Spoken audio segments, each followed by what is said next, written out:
This is the coronation of King Charles III, a day of pomp and pageantry which we won't see the like of for, I don't know, maybe 5 years.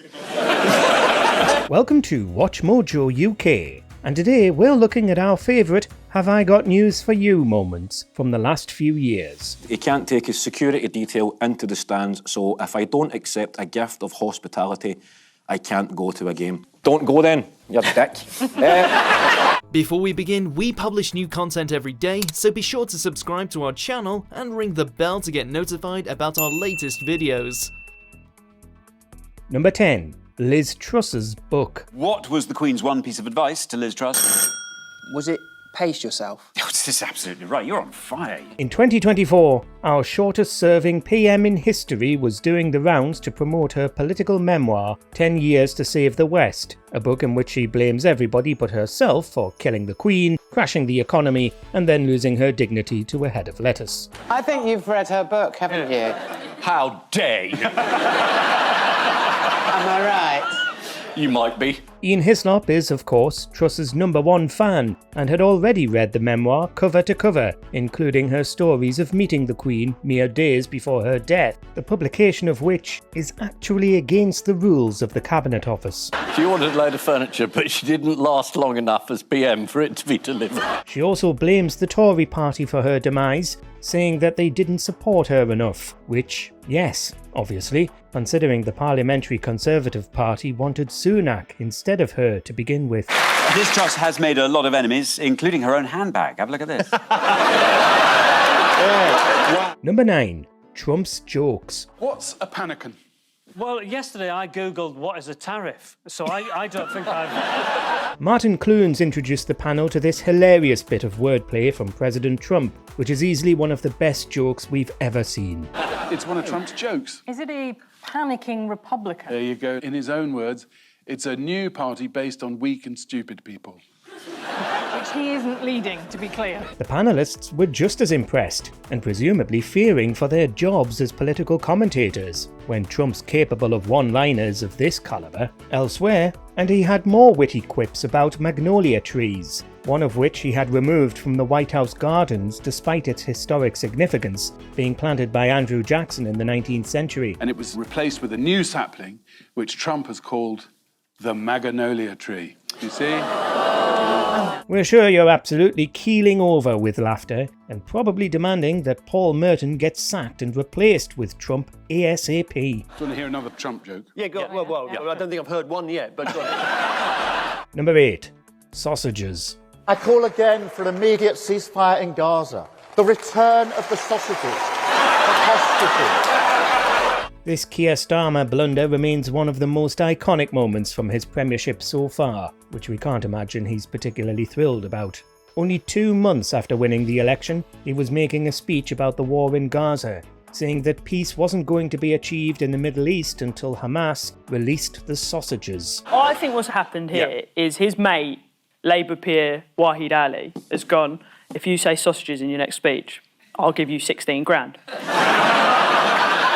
He tried to move on, but it wasn't to be. The party line about captive sausages was the only thing the news cycle picked up on following this speech. The night Keir did that, I was doing an event with John McCarthy, who actually had been a hostage in Lebanon.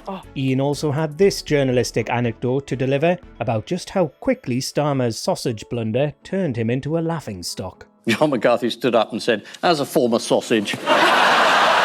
Number 7. Ryanair. Because they went bust. Why? They went bust. They ran out of planes. Yeah. The exchange rate did for them. Elon Musk was in the news trying to promote his latest rocket. Not that SpaceX's rocket launches have gone particularly well recently, claiming it would be able to carry people to Australia in only an hour. This segued into a bit about airlines and how Musk was trying to revolutionise transportation while the air industry floundered. That is, except for, of course, Ryanair, the cheapest but most maligned provider of them all. Despite all the cancellations due to shortage of pilots, Monarch have a few spare. Ryanair's bookings increased by 1 million in September. But if you were worried about Ryanair simply being too efficient, don't worry. After flights were cancelled due to a shortage of pilots, this distressing bit of compensation was offered to customers instead. During the mass cancellation, what did Ryanair offer some of its passengers by way of compensation? Punch in the face. I think I would take that over what they offered. A replacement bus service. Number 6. The King's Portrait. Everywhere I go is a colour red. Why is this red? I can't stand the colour red. In 2024, the first official portrait of the King was unveiled, but the public weren't very fond of it. Painted by Jonathan Yeo, it was rather odd, with viewers able to come up with little to say about it other than commenting on how red it was. Yeah, the red is quite disturbing. Oh man, it's pretty red. Looks kind of like a massacre or something here. It's very red.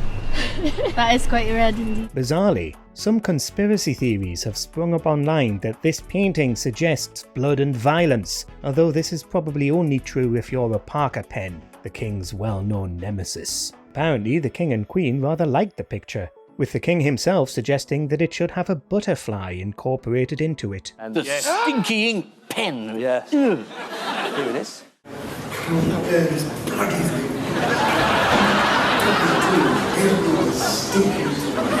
Number 5. Starmer's freebies. Immediately, Keir Starmer gets in, and lots of people have said you shouldn't take these freebies, you're going to get into trouble, but, you know, he's a lawyer. He doesn't listen. More from Sir Keir. His sausage blunder was rapidly overshadowed by his first major scandal since winning the election, Freebiegate. It's glasses. And you think, don't walk straight into it.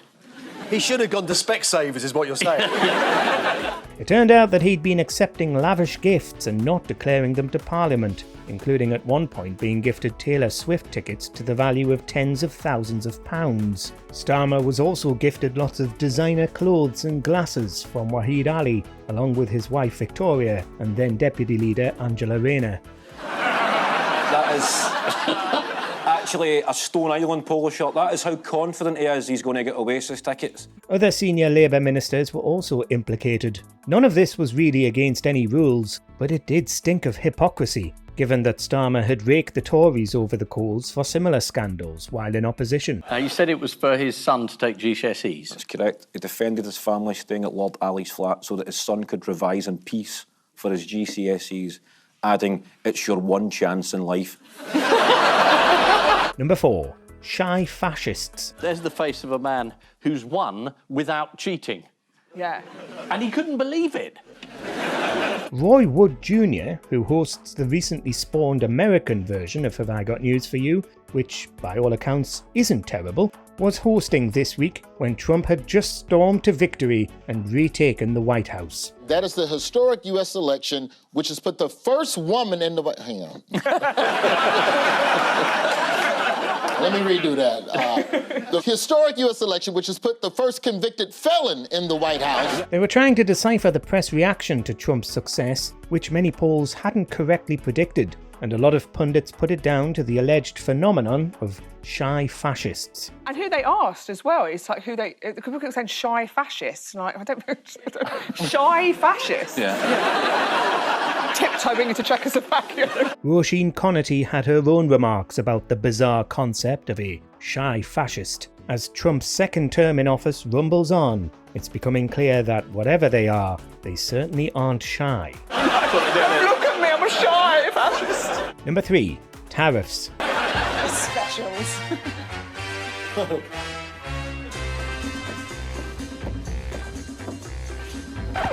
I was just thrilled Malaysia's on it. We're never on anything. One of the biggest stories in international news throughout 2025 has been Trump's volatile list of tariffs, which seem to change daily depending on which world leader was the last one to suck up to him. Sycophancy to Trump has proven to be one of the few things Sir Keir Starmer can handle, so the UK has comfortably remained on about 10% since the Liberation Day chaos began. There's no rhyme or reason to it at all. He's placed 10% tariff on these islands near Antarctica where the only inhabitants are penguins. And the penguins are there like, what did we do? But how useful has Starmer been when the Heard and McDonald Islands in Antarctica, the ones with the penguins, are also on 10%? Investigators later found that the reason Trump thought the US was importing goods from these remote islands is that Australian cargo had been mislabeled. How else has Donald Trump been spreading hatred of America around the world? Just by visiting places. Number 2. Coronation protests. And they were worried they might strap themselves to a lamppost, which obviously would have really upset the king.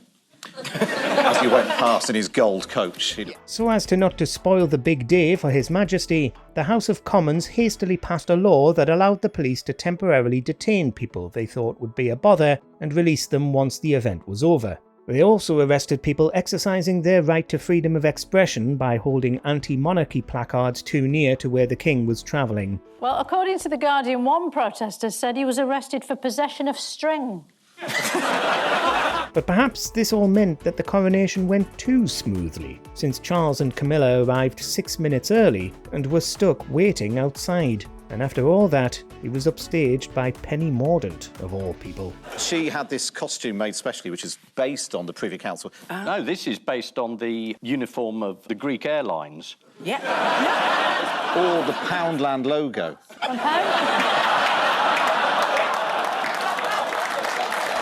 Number 1. Paula Vennells. Now, who might be particularly delighted with the timing of the election announcement?